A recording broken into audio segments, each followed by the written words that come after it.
नमस्कार दोस्तों, हमारे चैनल के अंदर आपका स्वागत है। दोस्तों, छठ पूजा दोस्तों विशेष रूप से देखा जाए तो बिहार, उत्तर प्रदेश और झारखंड, छत्तीसगढ़ और बंगाल में मनाया जाने वाला मुख्य त्यौहार होता है, जो कि दीपावली के साथ ही इसकी शुरुआत हो जाती है और उसके बाद दोस्तों इसकी तैयारियों के अंदर लोग लग जाते हैं। 4 दिवसीय छठ पूजा की शुरुआत दोस्तों नहाय खाए के साथ हो गई और भगवान सूर्य और छठी माता को समर्पित महापर्व छठ हर साल कार्तिक मास के शुक्ल पक्ष की छठवीं तिथि को मनाया जाता है। इसमें संतान के स्वास्थ्य, सफलता और दीर्घायु के लिए पूरे 36 घंटे का निर्जला उपवास किया जाता है। दोस्तों, आस्था के महापर्व छठ पूजा का आरंभ हो चुका है। दोस्तों, इस दौरान आपको नहाय खाए के साथ शुरू होता है। पूजा के दौरान छठी मैया और सूर्य देव की पूजा की जाती है। छठ पूजा के पर्व को सूर्य षष्ठी के नाम से भी जाना जाता है।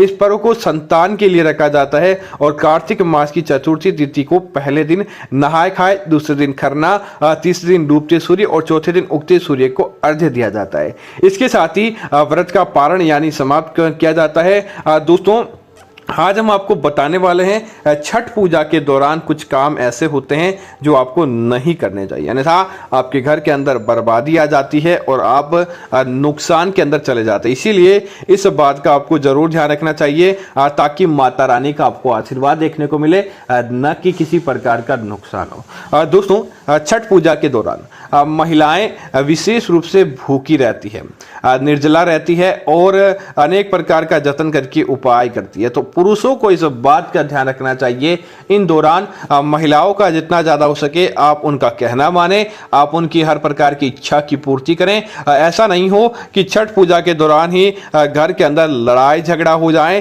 घर के अंदर विशेष प्रकार का किसी प्रकार का नुकसान हो जाए। इस बात का ध्यान रखना चाहिए। घर की लक्ष्मी को आप हमेशा प्रसन्न रखें। दोस्तों, इसी तरह छठ पूजा का त्योहार और छठी मैया का त्योहार बिना सूर्य की पूजा के संपन्न ही नहीं होता। तो माता छठी को और भगवान सूर्य देव को जब आप जल का अर्घ्य देते हैं, इस बात का ध्यान रखें, सामग्री जो भी आप ले वो पवित्र लें। ऐसा नहीं कि पहले से किसी ने उपयोग में ले ली या गंदी सामग्री आपको भूल कर भी नहीं लेनी चाहिए। छठी मैया की सामग्री पहले से ले जो शुद्ध हो और पहले किसी ने इसे उपयोग में नहीं लिया हो। इसी तरह छठी मैया का त्योहार जब महिलाएं निर्जला रहती है तो इस बात का ध्यान रखें, गर्भवती महिलाएं और बीमार महिलाएं, आप हो सके तो इस दौरान निर्जला नहीं रहें। आप भोजन करके भी इस व्रत का पारण करें, अन्यथा आपको क्योंकि दोस्तों भगवान सबको देखते हैं, अगर आपकी व्रत करने की ऐसी श्रद्धा नहीं है तो आपको जरूर ऐसा काम नहीं करना चाहिए, अन्यथा आपको नुकसान झेलना पड़ सकता है या आपको इसके ऊपर से छठी मैया नाराज भी हो सकती है।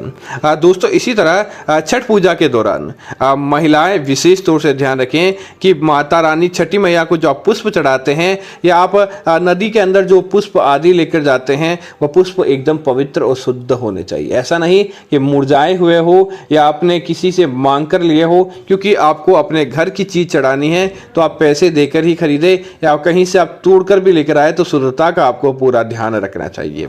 छठ पूजा के दौरान इस बात का भी ध्यान रखें, सूर्य देव को अर्घ्य उसी समय दें जब एक समय सूर्य देव जब उगने वाले हो उस समय दिया जाता है, दूसरा अर्घ्य उस समय दिया जाता है जब सूर्य देव अस्त होने वाले। ऐसा नहीं सब, क्योंकि दोस्तों ये समय का खेल है। ऐसा नहीं कि जब आपका सूर्य अस्त हो जाए और उसके बाद आप अर्घ्य दें तो आपका वध नहीं माना जाता है और पूर्ण रूप से उग जाए उसके बाद नहीं माना जाता। इसीलिए समय का विशेष ध्यान रखें। समय का ध्यान रखते हैं तो आपको नुकसान झेलना नहीं पड़ता है।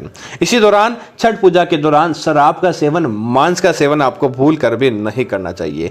यह पवित्रता का त्यौहार है। इस दिन आप पूरियां बनाएं, हलवा बनाएं, घर के अंदर अच्छे भोग बनाएं, लेकिन इस दौरान आपको मांस मदिरा का सेवन करने से बचना चाहिए, अन्यथा सूर्य देव नाराज हो जाते हैं।